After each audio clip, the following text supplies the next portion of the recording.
चीन जो चीज लद्दाख में कर रहा है आजकल, उससे हर एक हिंदुस्तानी भली भांति परिचित है। हमारे 20 जवान हताहत हुए।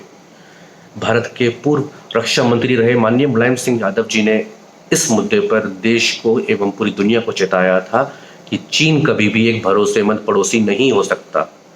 चीन पाकिस्तान से ज्यादा खतरनाक है हमारे देश के लिए। इसी मुद्दे पर कल प्रधानमंत्री नरेंद्र मोदी जी ने एक सर्वदलीय बैठक बुलाई, जिस बैठक में सभी दलों ने एक सुर में चीन का विरोध किया और सरकार के साथ खड़े हुए। उद्धव ठाकरे जी ने एक बहुत अच्छी बात कही कि भारत की तरफ कोई अगर आंख दिखाएगा तो हम उसकी आंखें निकाल के, हमारी सेना उसकी आंखें निकाल लेगी। पूर्व रक्षा मंत्री रहे शरद पवार जी जो कांग्रेस के सहयोगी है, उन्होंने राहुल गांधी जी ने जो सवाल उठाया था उस पर ही प्रश्न खड़ा किया कि ऐसा सवाल, हथियारों के बारे में सवाल खड़ा करना उचित नहीं है, ये देश की सुरक्षा का मामला है। सरकार की विरोधी रही ममता बनर्जी जी ने भी सरकार के साथ खड़ी रही। समाजवादी पार्टी के महासचिव माननीय रामगोपाल यादव जी ने भी इस मुद्दे पर कहा कि पाकिस्तान और चीन हमेशा से हिंदुस्तान के दुश्मन हैं और उनसे बहुत ही सचेत रहने की जरूरत है, उनको जवाब देने की जरूरत है, सबक सिखाने की जरूरत है। हर कोई सरकार के साथ था इस मुद्दे पर फिर भी इंडियन नेशनल कांग्रेस की माननीय श्रीमती सोनिया गांधी जी को कुछ और सवालों के जवाब चाहिए थे, जैसे कि सरकार का रोड मैप क्या है, सरकार वहां क्या कर रही है, सेना वहां क्या कर रही है, वहां क्या क्या हुआ और क्या क्या होने जा रहा है। आखिर आपको इन सब सवालों की जरूरत क्या है?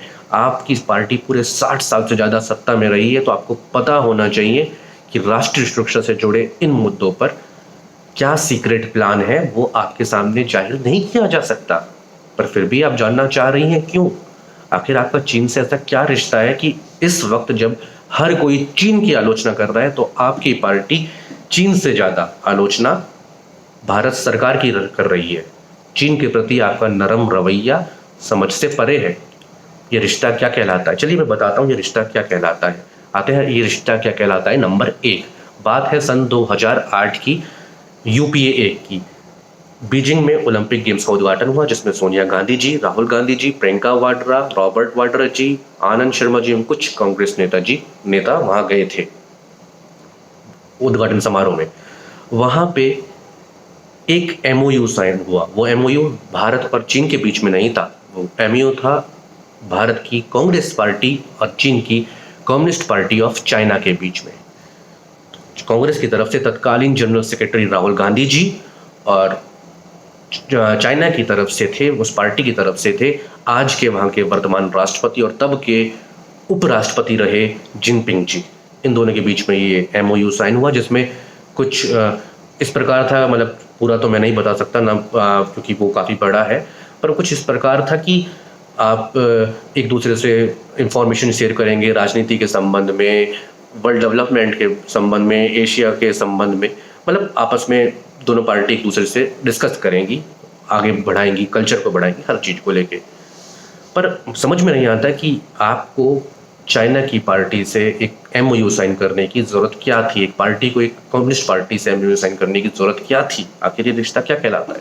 चलिए ये रिश्ता क्या कहलाता है, नंबर 2 पे आते हैं। बात है सन 2017 की, जब डोकलाम में वही स्थिति थी जो आज लद्दाख में है, वैसी स्थिति जब भारत और चीन की सेना आमने सामने थी। उस वक्त भी आदरणीय राहुल गांधी जी चीन के मंत्रिमंडल और चीन के कुछ अधिकारियों से एक बार नहीं पूरे 2 बार मिले, और ये बात सबसे छुपाई गई थी। तब उस वक्त जब ये बात सामने आई तो कांग्रेस पार्टी ने इसका विरोध भी किया कि नहीं, ये बात झूठ है, गलत आरोप है। पर बाद में कांग्रेस की चाइना की एम्बेसी ने ही एक ट्वीट करके जानकारी दी कि कांग्रेस के तब के अध्यक्ष राहुल गांधी जी हमारे कुछ अधिकारियों से मिले थे। तो आपने क्यों छुपाया?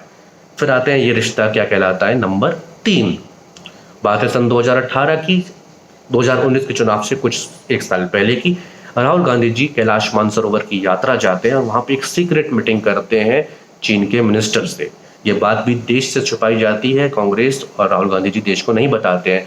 पर एक सभा के दौरान, एक मीटिंग के दौरान अपने बड़बोलेपन की वजह से राहुल गांधी जी बोल देते हैं कि मैं मानसरोवर की यात्रा पे गया, वहां पे चीनी मिनिस्टरों से मिला। क्यों? कि कैलाश मानसरोवर के लिए ये करा जाए, वो करा जाए, इस मुद्दे पर चीनी मिनिस्टरों से मिला। आपने ये बात पहले क्यों नहीं बताई, क्यों छुपाई? ये रिश्ता क्या कहलाता है। अब आप बात करता हूं मैं थोड़ी पुरानी, ये रिश्ता क्या कहलाता है नंबर 4। बात है सन तब की जब माननीय इंदिरा गांधी जी प्रधानमंत्री थी। 2005 में एक किताब पब्लिश हुई थी जो करी गई थी intelligence historian Christopher Andrew. Intelligence historian Christopher Andrew जो इंटेलिजेंस हिस्टोरियन थे, उन्होंने बताया कि इंदिरा गांधी जी के समय पर जब वो प्राइम मिनिस्टर थी तो भारत के कांग्रेस पार्टी के रशिया की कम्युनिस्ट पार्टी से बहुत गहरे संबंध थे और रशिया ने कांग्रेस को फंड भी किया इलेक्शन जीतने के लिए। केजीबी से भी बहुत संबंध थे। अब समझ में नहीं आता आपके दो कम्युनिस्ट पार्टी से संबंध रहते हैं, एक तब और एक अब, जबकि आप कम्युनिस्ट विचारधारा वाले नहीं है, क्यों? चलिए छोड़िए, वो पुरानी बात है, हम बात अभी की करते हैं। अब आते हैं ये रिश्ता क्या कहलाता है नंबर 5। 6 मई से लद्दाख में थोड़ी स्टार्ट हुई, मतलब ये विवाद स्टार्ट हुआ जो चाइना और हिंदुस्तान के बीच में चल रहा है, हमारे देश के बीच में चल रहा है।